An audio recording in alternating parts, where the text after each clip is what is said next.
Hello everyone, glad to be back. Today is 25th of August, now it's 10 past 8 in the morning Moscow time. I'm Levan Gudadze and this is my first update for the day in which I'll share all the main news that are making headlines in Russian media outlets and Russian language pages on different internet platforms.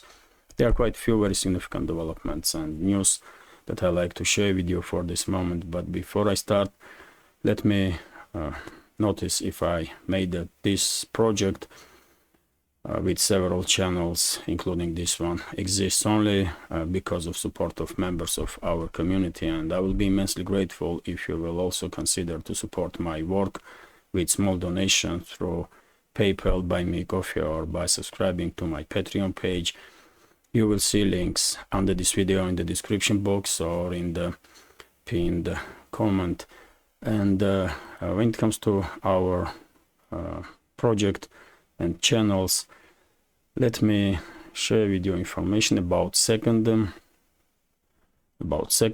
channel on which yesterday afternoon I did upload new video. Name of channel is From Russia with Levan, and I have a channel on YouTube and this second channels on YouTube and Rumble. And this new video is about Vladikavkaz, capital of North Ossetia, Alania. It's a kind of my way to say bye to North Ossetia and this wonderful city, Vladikavkaz. And you can see in this video some video footage that we made during our stay in North Ossetia this summer. For veterans of our community, areas in this video may be familiar because I did share several videos before from Vladikavkaz during this summer time, but for new members of our community, video may be especially interesting. But well, hopefully you will find the time to check out that video and subscribe to this new channel if you are not subscribed yet. Now we are in Moscow region, and I will try to make at least one new video on this channel from Moscow region, from Moscow.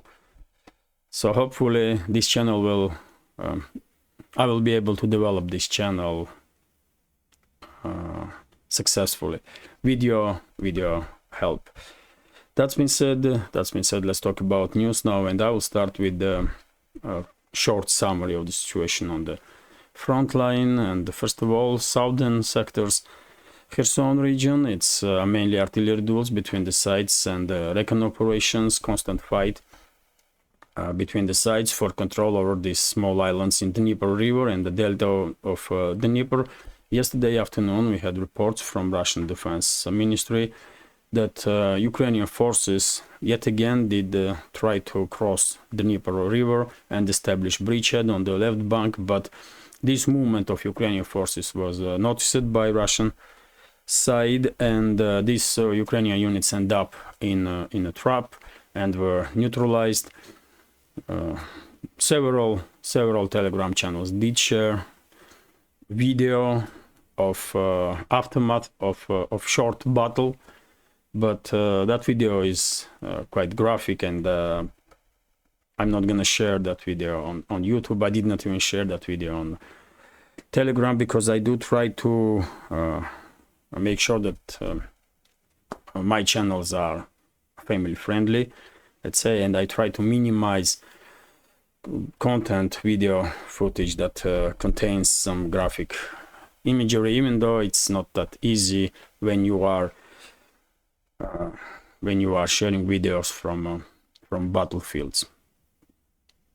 So that unit was neutralized, but also yesterday we did receive information that Ukrainian forces, sabotage group of Ukrainian forces on the several boats, some say it was 2 boats, some say more, did land on the western part of Crimean Peninsula. I did share some videos of this landing on my Telegram, and you can check that videos if you are interesting. By the way, link to my Telegram is also in the description box and in the pinned comment, like links to my second channels from Russia with Levan. You can see links to these channels on YouTube and for YouTube and Rumble also in the description box or in the pinned comment.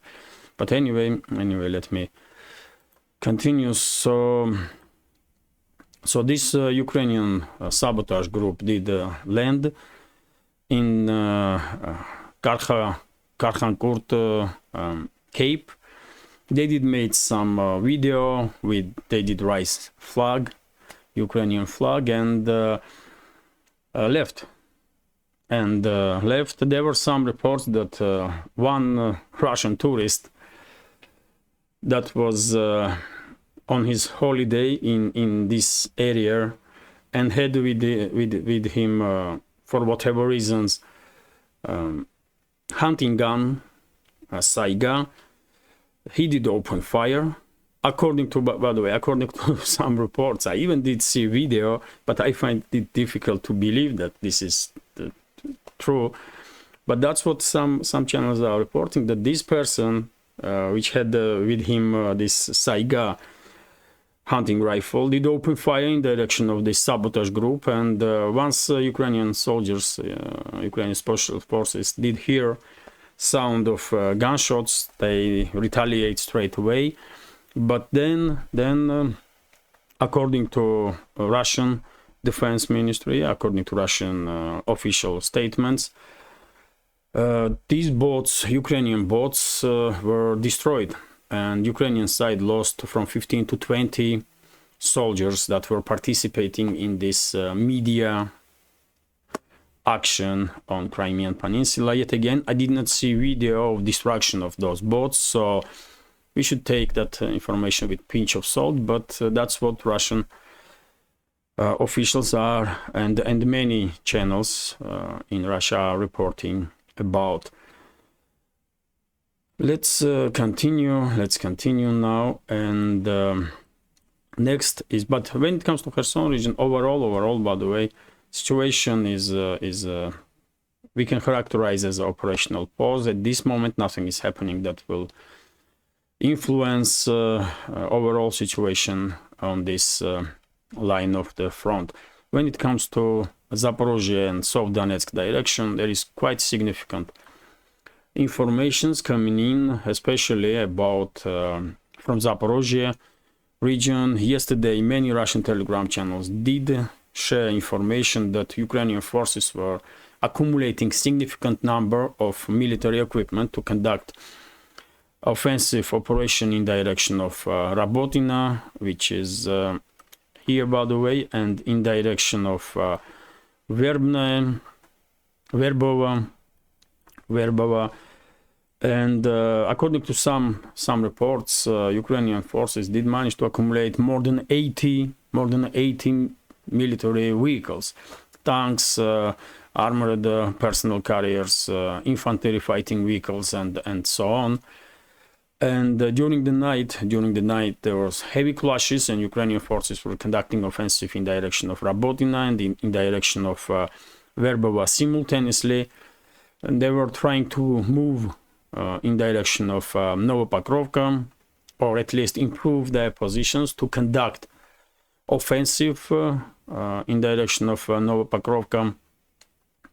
And I did share on my Telegram also some video footage of work of Russian artillery this morning. This is it, by the way.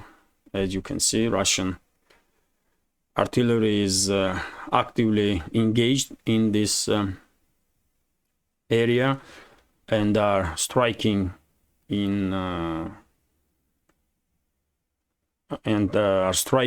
direction of accumulation of Ukrainian forces. I believe during the day we will receive additional information, but for this moment, according to Rebar channel, which is the biggest military channel on Russian Telegram, Ukrainian forces, even though they did manage to enter Rabotina and establish control over western and central parts of this settlement. They are unable to establish full control over the village, and Verbova, is under full Russian control. And well, I guess during the day we will see dozens of videos of destruction of Ukrainian armored groups, because, as I said, many channels were reporting that Ukrainian side did manage to accumulate to enter through to this battle more than 80 military vehicles. So I guess Russian artillery, Russian aviation, Russian drone operators were very active to destroy these armored groups. Significant activization in Orekhov direction, in areas of Rabotina and Verbova, but at least for now we can say that Ukrainian forces are unable to achieve breakthrough. They are still unable to achieve breakthrough, despite the fact that they did introduce to the battle their last strategic reserves, among them 82nd Brigade, which is armed with Challenger 2 tanks, Striker armored personnel carriers, and Marder armored personnel carriers. And who knows, maybe today we will see video footage of destruction of Challenger 2 tanks, because well, among those 80 plus armored vehicles that Ukrainian side threw into this battle, probably there were some Challenger tanks also. Let's see, of course, during the day, when we will receive some additional information about situation in Rabotina area, I will share that additional news on my Telegram. And if any breaking news, I will record second and upload second update on main channels, also video update. But right now, Russian side is in full control of situation in Zaporizhia region. When it comes to South Donetsk direction, it's operational pause. Seems like Ukrainian forces, after fierce fight for Staromayorskaya and Urozhaina on Vremevsky ledge or salient, are unable to continue their offensive operations in direction of Zavetnaya Zhelanie and Staromalinovka, as they did try initially after Russian forces withdraw from Urozhaina settlement.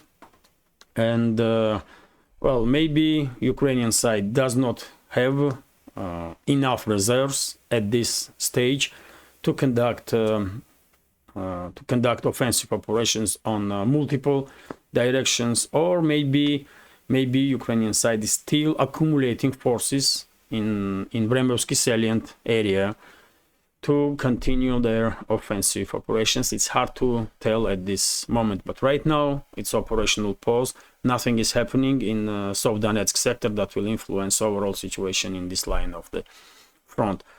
When it comes to Donetsk direction, it's usual story: artillery duels between the sides, recon operations, and Russian local scale offensive operations in direction of Marinka, Krasnogorovka, and Uglidar, especially in between Krasnogorovka and Uglidar. But yet again, as I understand, main task for Russian forces in this area is to at least distract logistical lines of Ukrainian armed forces in this area that are used not just by the Ukrainian forces, not just in Donetsk direction, but also in South Donetsk direction. And I guess Russian forces are quite successful in this, and maybe because of this local scale success, Ukrainian forces find it difficult to accumulate enough manpower, enough ammunition, and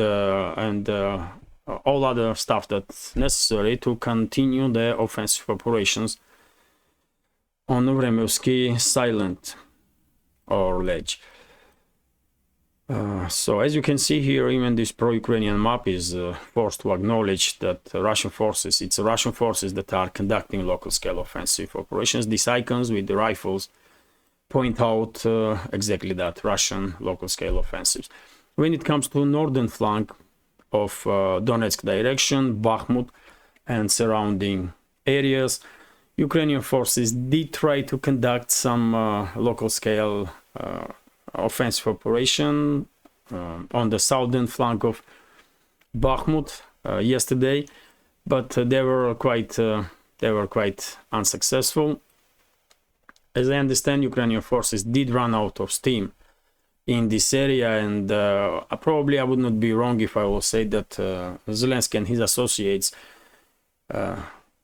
don't have enough manpower to conduct offensive operations, even local scale offensive operations on multiple directions, because after all, main direction of Ukrainian counteroffensive is this land bridge between Crimea and mainland Russia, Zaporizhia and South Donetsk directions mainly.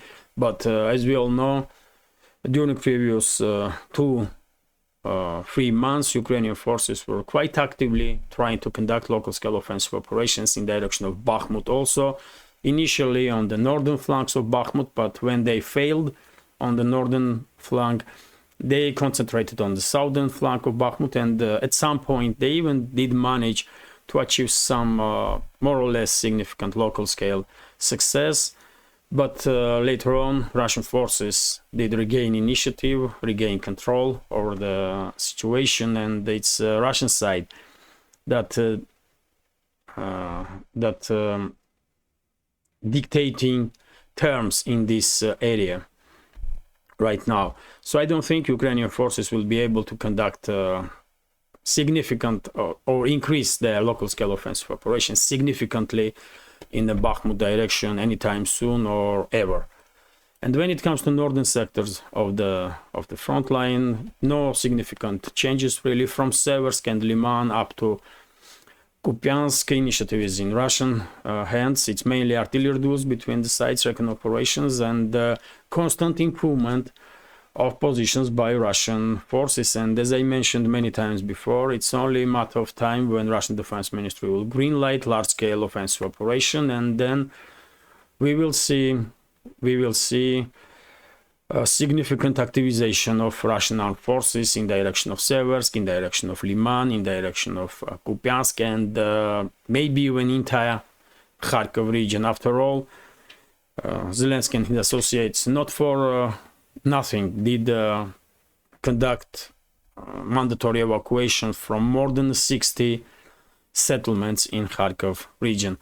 They probably very well aware that initiative is in Russian hands, and the Russian side may conduct large-scale offensive anytime. And this is it when it comes to short summary of the situation on the battlefield. Now let's talk about some other news, and well, this is very significant breaking news for this morning. RIA Novosti and many other media outlets in Russia are reporting that during the previous night and in early hours of this morning, Russian forces did manage to neutralize 42 Ukrainian drones, mainly in direction of Crimea. So, as you can see, Ukrainian forces did try to conduct large-scale drone strike on Crimea, and according to Russian Defense Ministry, 33 drones were suppressed by radio-electronic warfare, and 9 drones were shot down by Russian air defense systems. On my memory, there is no other such a scale attempt from Ukrainian side to strike Crimea with drones. 42 drones simultaneously. That's quite something. But as you can see, Russian air defense systems did manage to deal with this issue quite successfully. And of course, during the day we will probably learn some more information about this failed strike or failed attempt from Ukrainian side to strike Crimea, and I will share that additional information as I usually do on my Telegram page. Next information is about night strikes that Russian side conducted this time in direction of Odessa region, and TASS news agency is reporting that according to Ukrainian media and local residents, explosions were heard in Odessa, in Odessa, in the port area of Odessa, and even though we don't have detailed information what exactly was the strike, my guess is that Russian side did conduct a strike on areas where Ukrainian side were hiding speedboats and maritime drones. But this is my guess. Let's see what information will be shared to public from Russian Defense Ministry during regular briefings, daily briefings. Let's continue, and RT is reporting that Ukrainian missile was intercepted in the western Russia. Zelensky and his associates are constantly, as you know, trying to hit deep inside Russian territory, and this time they launch modernized S-200 missile.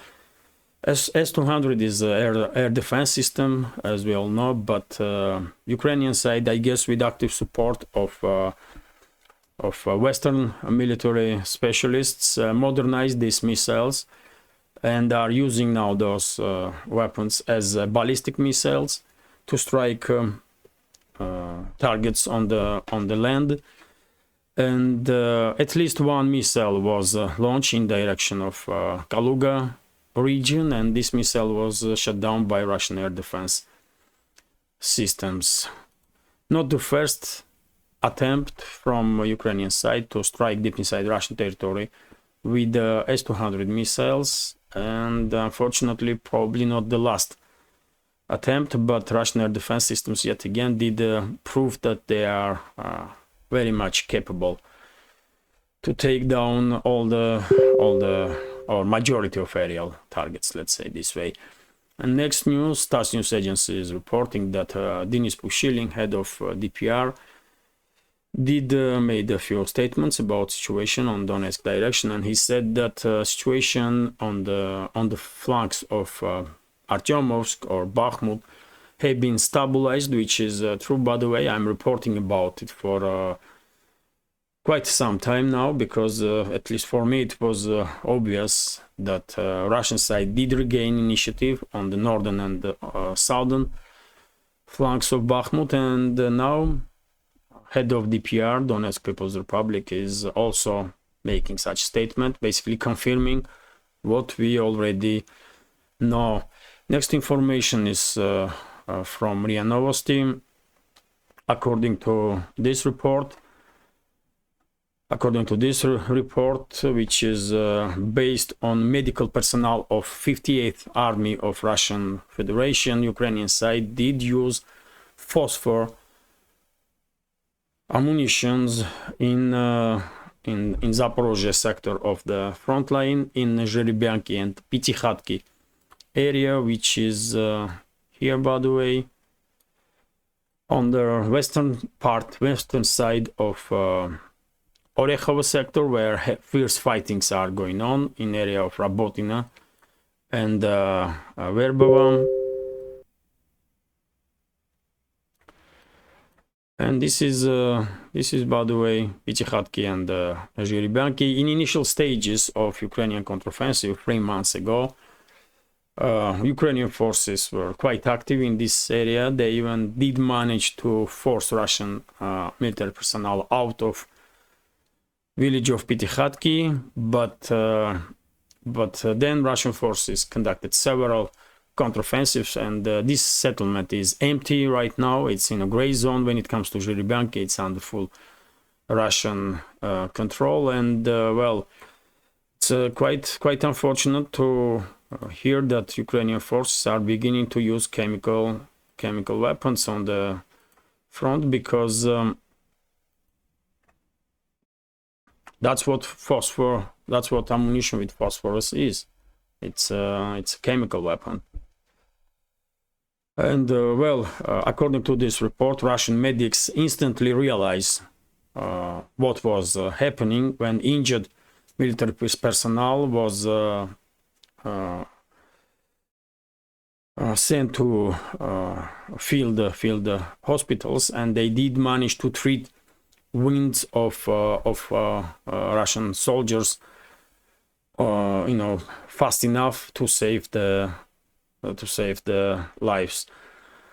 Also, RIA Novosti is reporting that.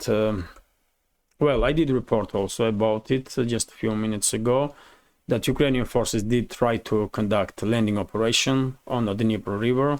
They did manage to cross the river and land on the left bank, but they end up in trap because the Russian side was controlling their movement, and many videos are circulating now in internet with the neutralized unit of Ukrainian armed forces.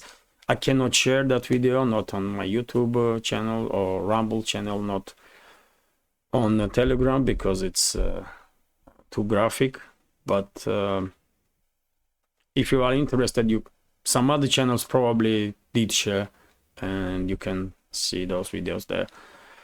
So let's continue, and this is also very significant news. RIA Novosti is reporting that Ukrainian forces executed 23 their own comrades that left their positions without order, and this happened on 11th of August, according to information that RIA Novosti received from Russian secret services. And this information is based on sourcing in Ukraine, on Ukrainian side. Lately, we did receive reports from many sectors of the front that Ukrainian forces, Ukrainian units are refusing to conduct offensive operations. There were reports that 2 battalions refused to conduct a local scale offensive in Zaporizhia region.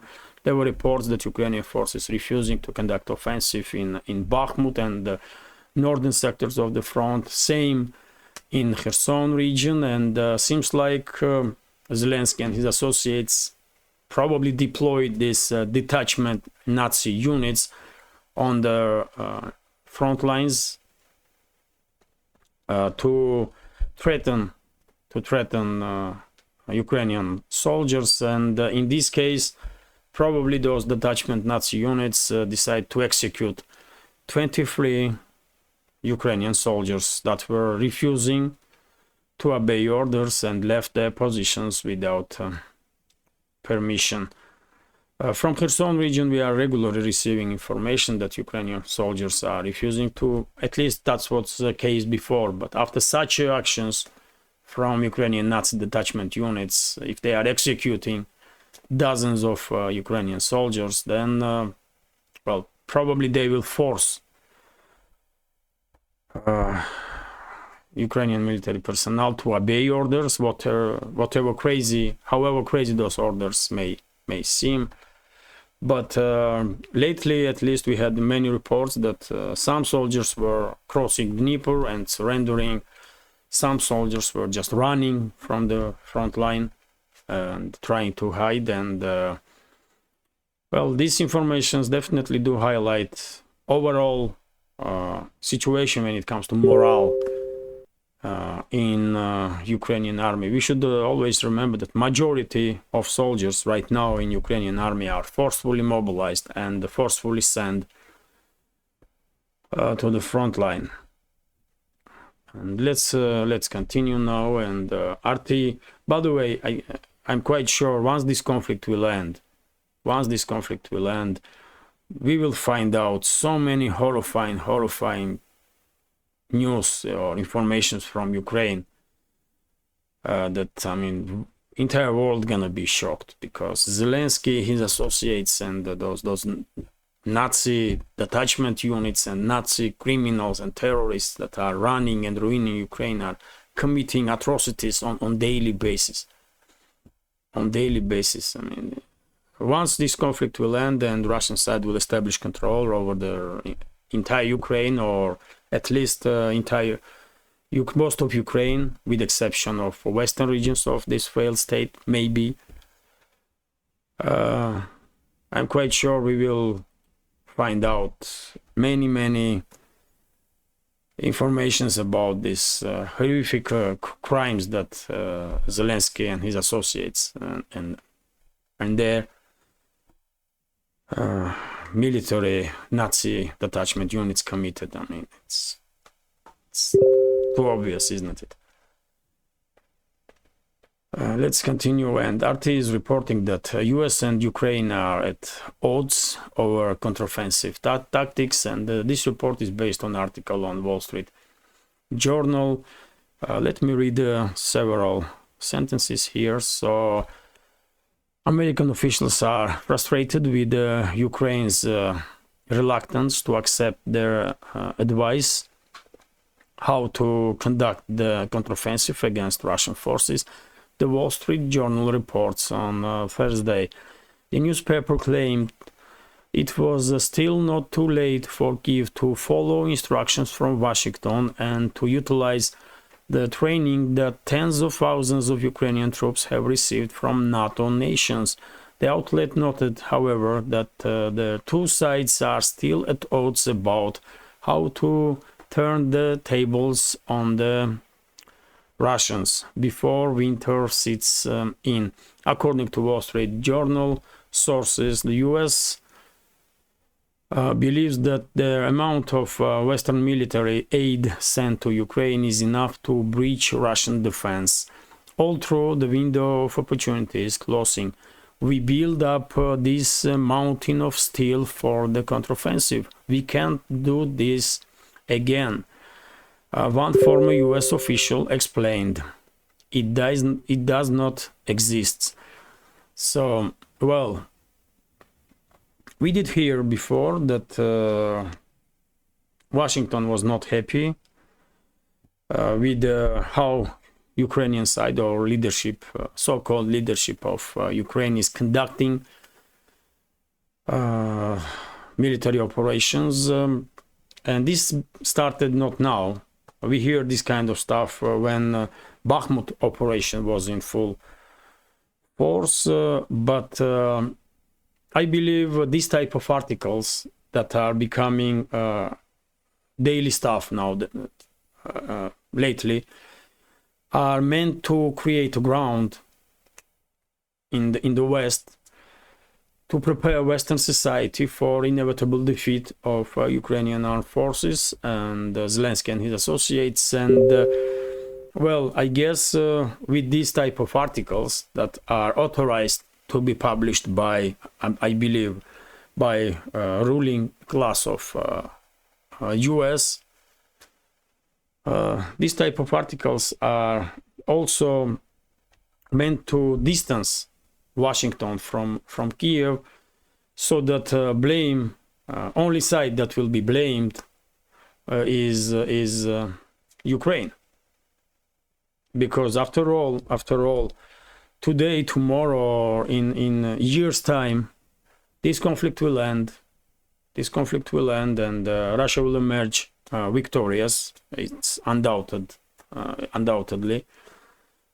I guess at least at that point, Western societies will begin asking questions, because for now, seems like majority of people in the West don't really care that tens and hundreds of billions of their tax money was sent to most corrupt regime in the world.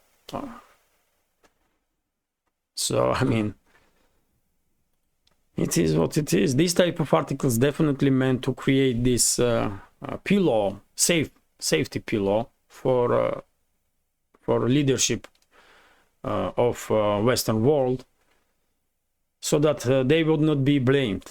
They will have a chance to say, you know what, we did everything we could, but you know, look at them, man. I mean, this Zelensky and this Zaluzhny and Reznikov and other idiots. They were unable to use all the chances that we give them, and they're gonna blame Ukraine, of course, man.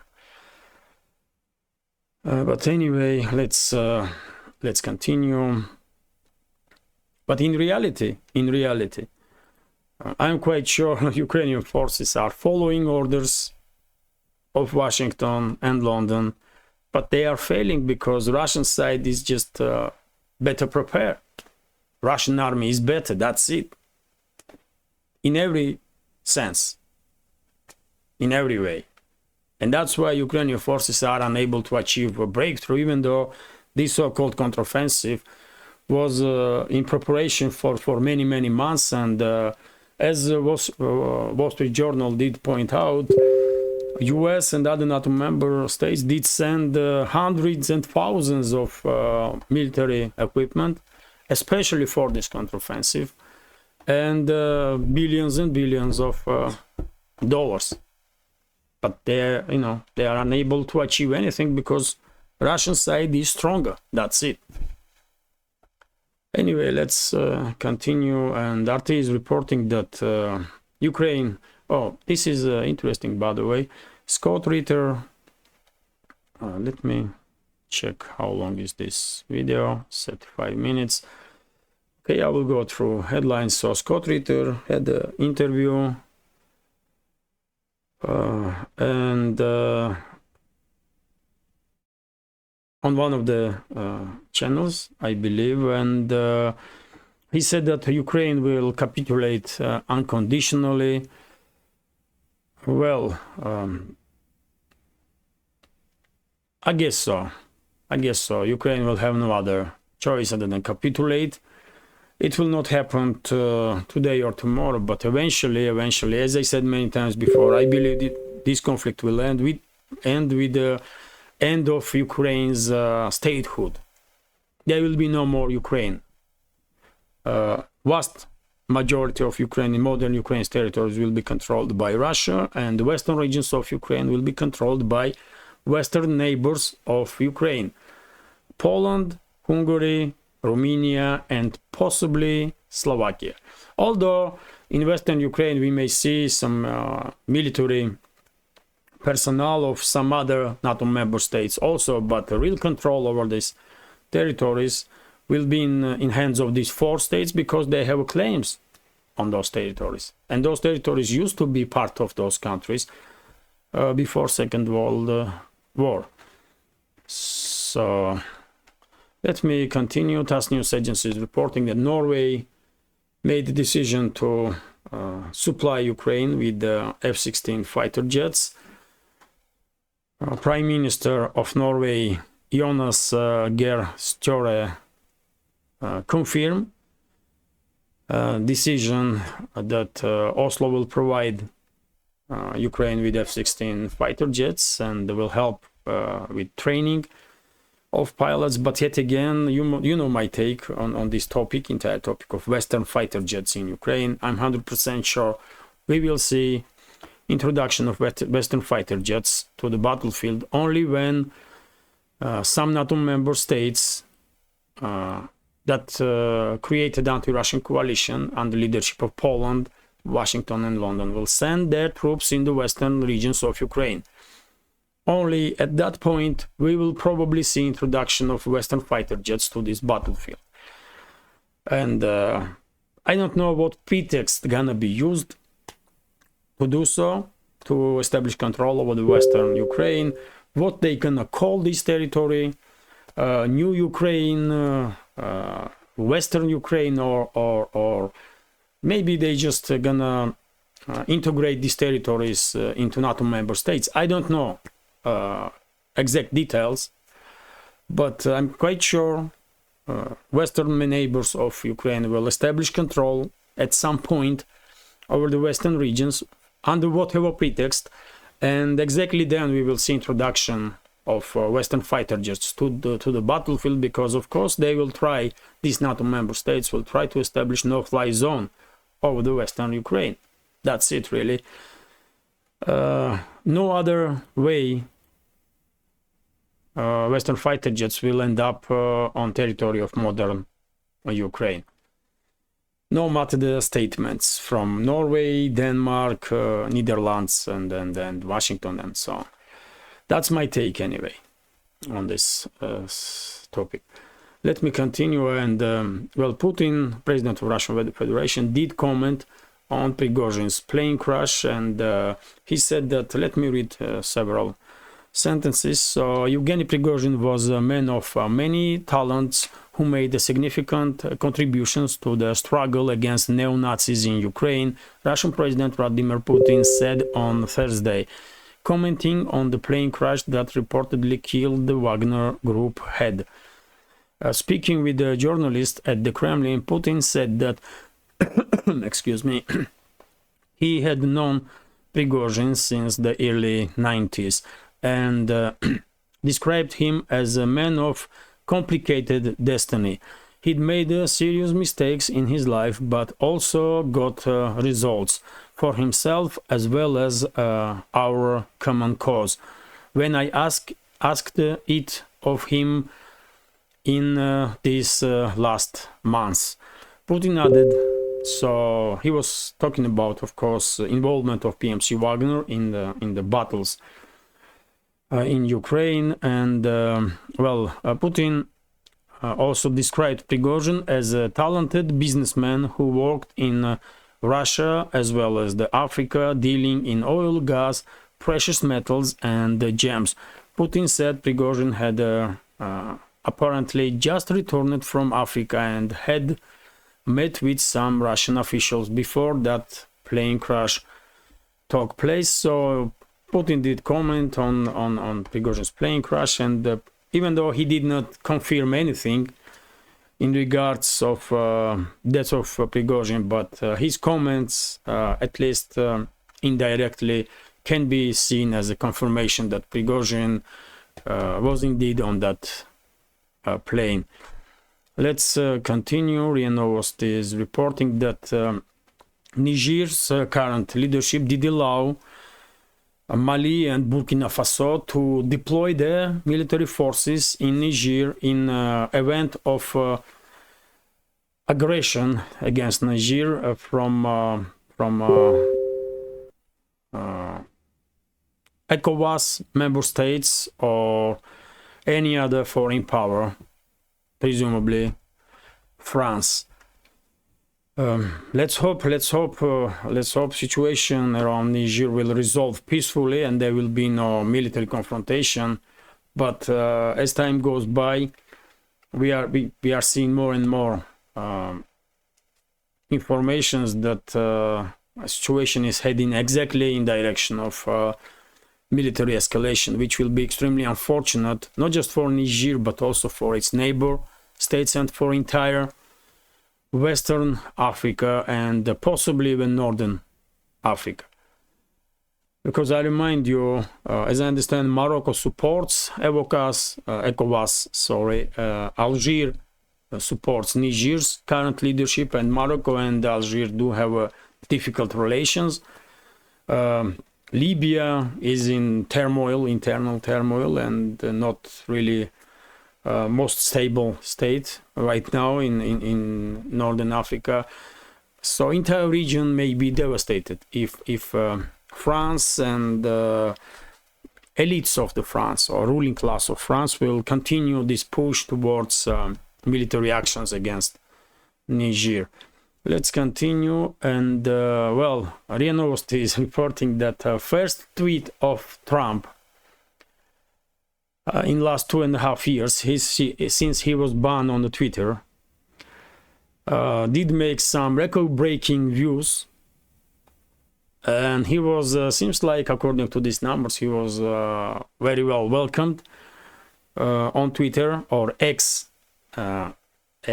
This is new name for Twitter, X, by community of this platform. And according to statistics, in first hour when Trump did publish his tweet, 80,000 comments did appear under his tweet, more than 143,000 retweets, and 335,000 likes. So well done. What can I say? I mean, this person is truly one of the most popular politicians in US, and I guess he has supporters worldwide, especially because he is not exactly a part of the establishment. and people worldwide probably do like that. And by the way, Trump, when it comes to Trump, I did read this morning information that he was shortly arrested in Georgia and released on bail. In Georgia, I mean Georgia state in US, not Georgia country in South Caucasus, where I am from.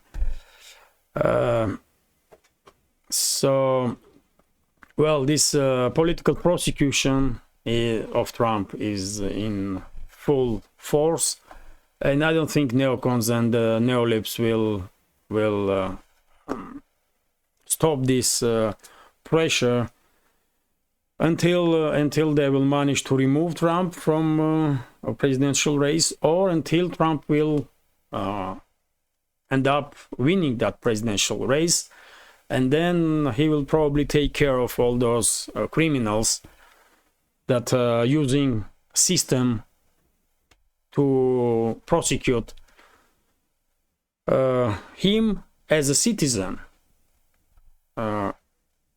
illegally. But let's see what will happen.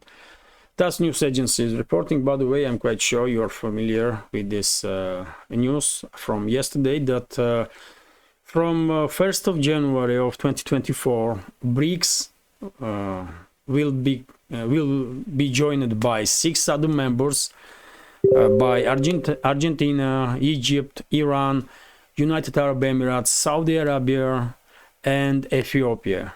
So BRICS enlargement is a fact.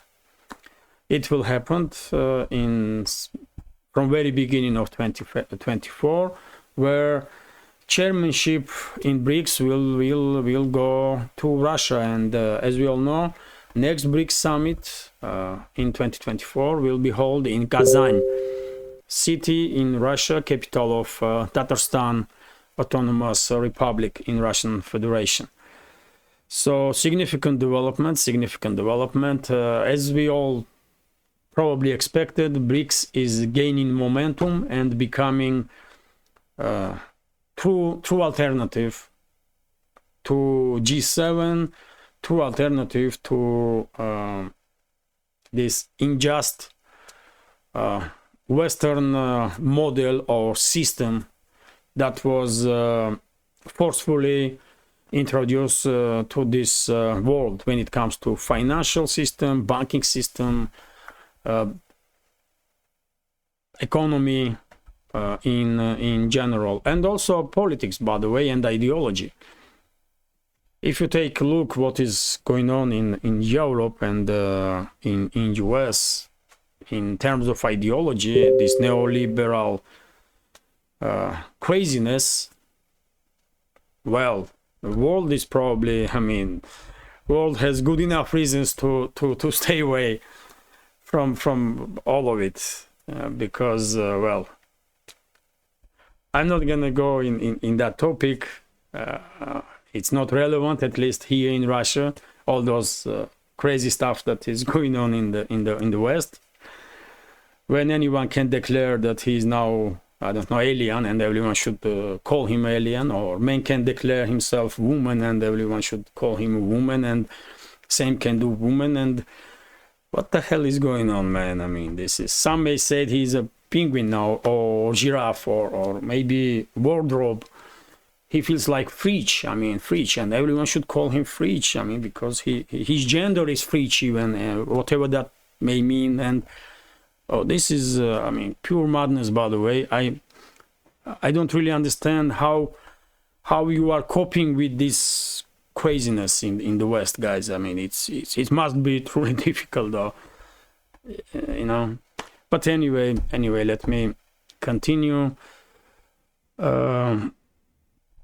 RT is reporting that EU nations facing surge in bankruptcies, data shows, and well, let me read several sentences. The number of bankruptcy declarations in Poland is growing at a record pace as the threat is growing at as the threat of recession hits the country's businesses.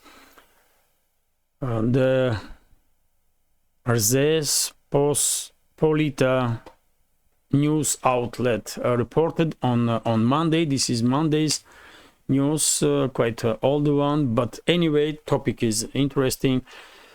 And well, in total, more than 110,000 companies suspended operations in the first half of the year, the outlet said.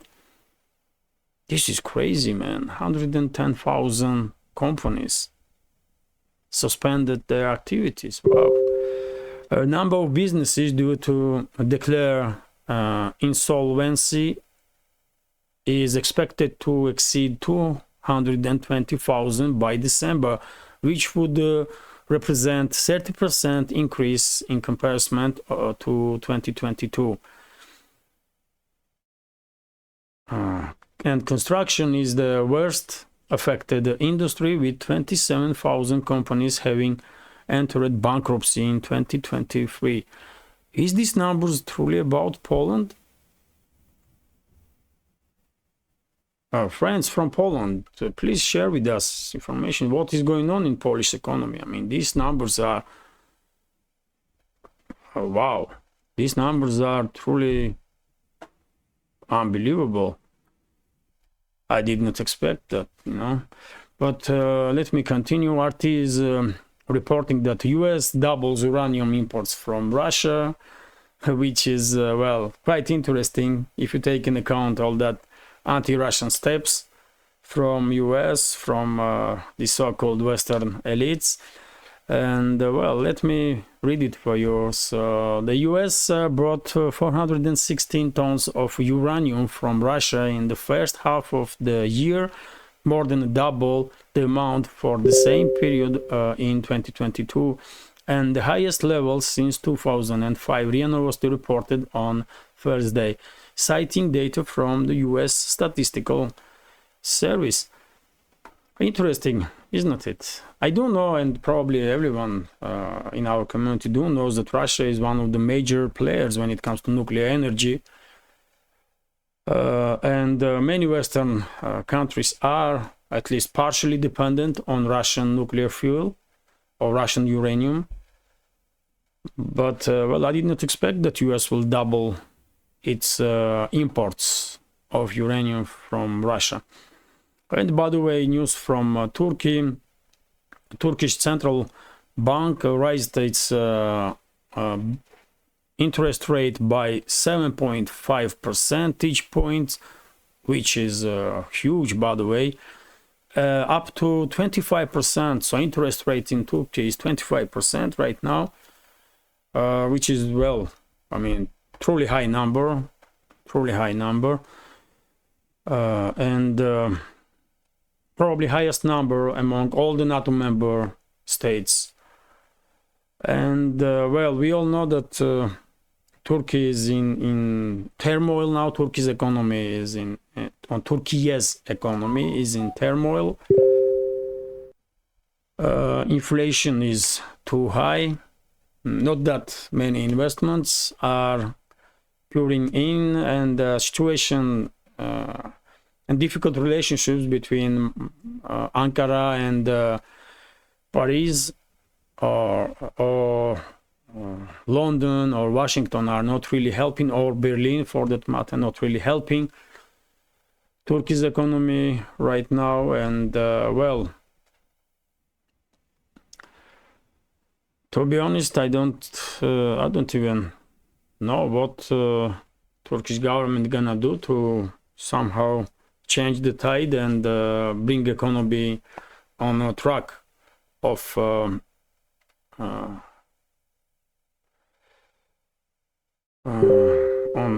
success, let's say.